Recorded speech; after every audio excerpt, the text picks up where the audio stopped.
Well, Jim, let's stay on the topic of bookers. This next question was sent to CornyDriveThru at gmail.com from Jimmy Andrews, Vancouver Island, Canada. I've just reread Gary Hart's book, and it's fascinating him talking about his booking philosophies, gates he drew, and how he booked his crew. How do you rate Gary Hart as a booker? He seemingly drew great gates wherever he booked. Here, he just read Gary's book. And produced great TV for world class. Do you think his brand of booking logic would be successful in this day and age? It seems like the one thing we are missing these days is good, logical booking. Well, I think it could be successful. It's not like Gary had his own brand of, and I'm not knocking Gary here. He was a smart booker, but he booked wrestling like wrestling was traditionally booked, and he had good ideas within that framework. He liked working with younger guys that hadn't been, exposed or on top as of yet. So especially if he was managing them, he could get them over his top heels. The Don Jardine principle, he was together with them for so long. Or, wild, crazy maniacs like Mark Lewin and, King Curtis, guys like that. He was very close with Jim Barnett and Fritz von Erich. And most of Gary's booking and or where he learned and got experience of how to book took place either in Atlanta or Australia for Barnett and Texas for Fritz. And at the same time, in Florida, I don't know if he ever had the book in Florida, but he was used obviously as the top heel manager in Florida, especially the year that they turned Dusty babyface. Dusty had been in Gary Hart's army. Do you think that's the best he was ever used? Probably. Well, I mean, he himself could have been used better in another place, but because they didn't have the Dusty Rhodes babyface turn and it wasn't Florida and Eddie Graham, blah, blah, blah. That was the best run that Gary ever had as a performer. Was it his best or was it just best because he was involved in that? But Gary had good ideas and Gary had common sensible philosophies.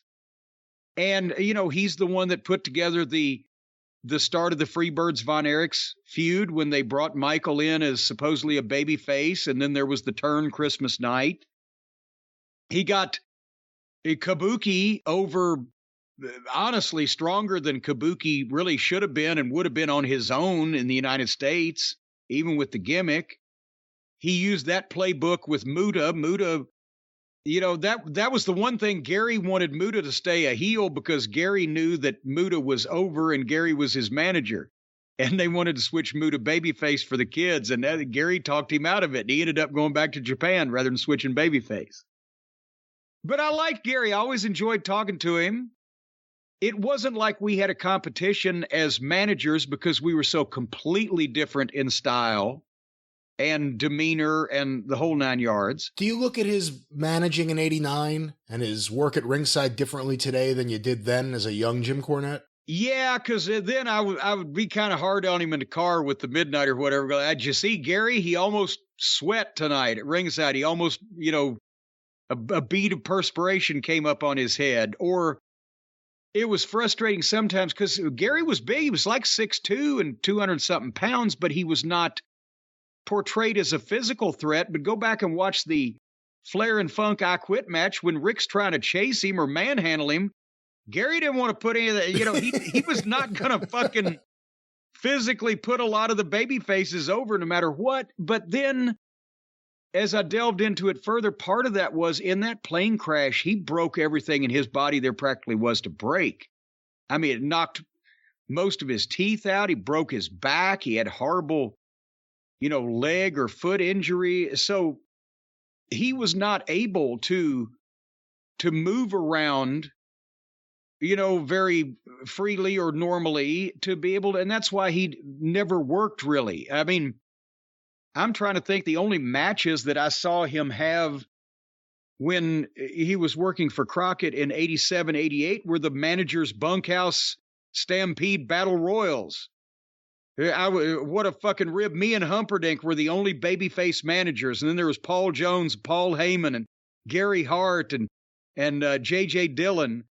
And since I was the only babyface manager that the people actually kind of liked, I had to win all those, but that meant I had to get shit kicked out of me by Paul Jones and Paul Heyman and Gary Hart and JJ, blah, blah, blah. Did you have to go over the top rope in a manager battle royal? Yes, but I didn't because I won the motherfuckers. Well, I didn't mean you. I meant Gary Hart. Yes. Oh, well, but that's the thing.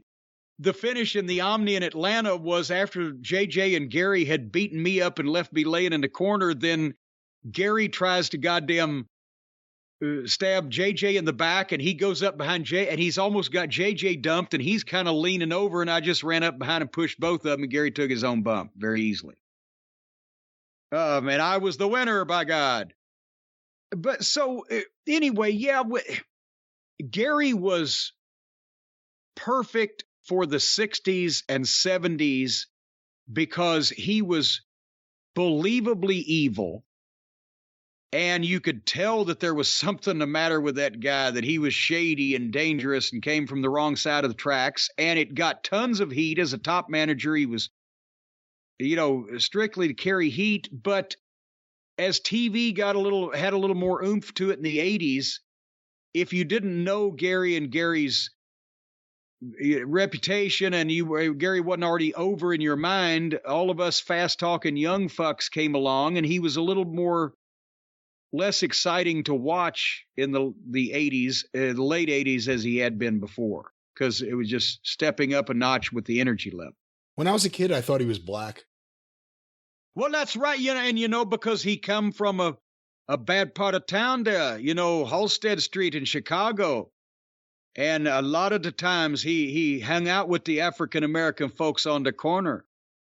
And actually in the 60s, he got into the business in Chicago, hanging around the International Amphitheater in the early 60s, even a couple of years before Bobby Heenan.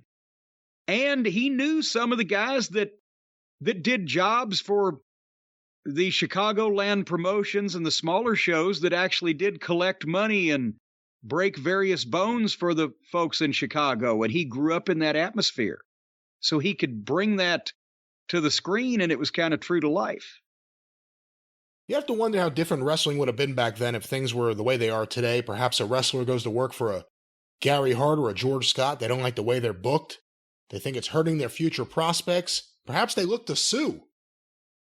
As a matter of fact, maybe the missing link, instead of leaving the territory, could have just turned around and sued Gary Hart after Gary sliced him open with his razor blade because the link punched Gary Hart in the face because Gary Hart had a talking to with the missing link about asking Kerry Von Erich's wife if her carpet matched her drapes. And if so, then he could have called this man. Call Stephen P. News.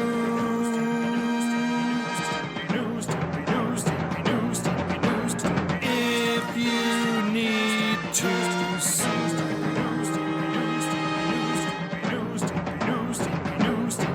An outlaw mud show or two. They'll sue their ass.